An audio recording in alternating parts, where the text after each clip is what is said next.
was a four-headed, three-legged, two-armed, one-eyed monster. It was a four-headed, three-legged, two-armed, one-eyed monster. It was a four-headed, three-legged, two-armed, one-eyed monster. It was a four-headed, three-legged, two-armed, one-eyed monster. It was late last year in the middle of the night. I was driving home from a show, past rural fields on an empty road underneath the full moon's glow, when my minivan began to stutter and stall like it was choking on a chicken bone.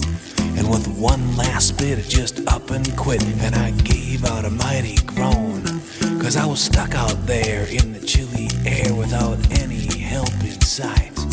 I had no cell phone bars because there were no towers, so I figured I was stuck for the night. But in the distance I saw a single light glowing like a candle flame. So I walked a while till I came to the barn in the farmhouse from which it came. I knocked on the door 5 times or more until the owner turned on his porch light. He looked tired and mean, and he kinda seemed like he was ready if he had to fight. But I told him my story and he looked kinda sorry, so he said I could sleep in the barn. But he told me not to touch the pet he loved so much, or I'd never see the light of morn. He was a four-headed, three-legged, two-armed, one-eyed monster. He was a four-headed, three-legged, two-armed, one-eyed monster. It was a four-headed, three-legged, two-armed, one-eyed monster. It was a four-headed, three-legged, two-armed, one-eyed monster. Well, he said good night and walked out of sight, and I settled down into the hay. I was frightened of the beast, to say the least, so I stayed out of his way.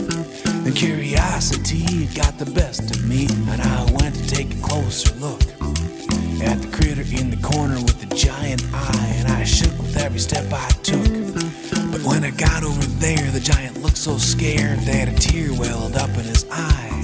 So I reached out and patted him on the nose and said, "There now, don't you cry." Then I took a step back because I realized that I'd broken that farmer's rule. I touched that monster when I shouldn't have, and now the monster was starting to drool.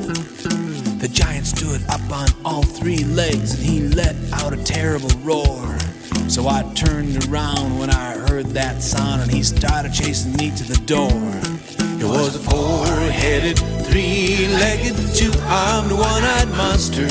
It was a four-headed, three-legged, two-armed, one-eyed monster. It was a four-headed, three-legged, two-armed, one-eyed monster.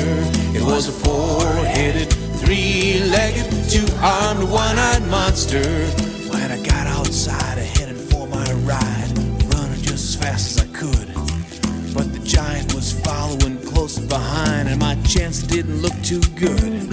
When I got to the van, I tried to start it up, but it sputtered like it had before. Then I looked to my left and saw the giant's eye gleaming outside the door. He grabbed the door handle with all 3 arms and he ripped it right off of the hinge. And I closed my eyes and I started to cry, and I covered my head and I cringed. The giant raised his mighty arms up high, way up over his head. And when he brought them down, I remember the sound of his thundering voice as he said, "Tag, you're it." Now I'm chasing that four-headed, three-legged, two-armed, one-eyed monster. It was a four-headed, three-legged, two-armed, one-eyed monster. It was a four-headed, three-legged, two-armed, one-eyed monster. It was a four-headed, three-legged, two-armed, one-eyed monster. It was a four-headed, three-legged, two-armed, one-eyed monster. It was a four-headed, three-legged, two-armed, one-eyed monster. It was a four-headed, three-legged, two-armed, one-eyed monster. It was a four-headed, three-legged, two-armed, one-eyed monster. It was a four-headed, three-legged, two-armed, one-eyed monster. It was a four-headed,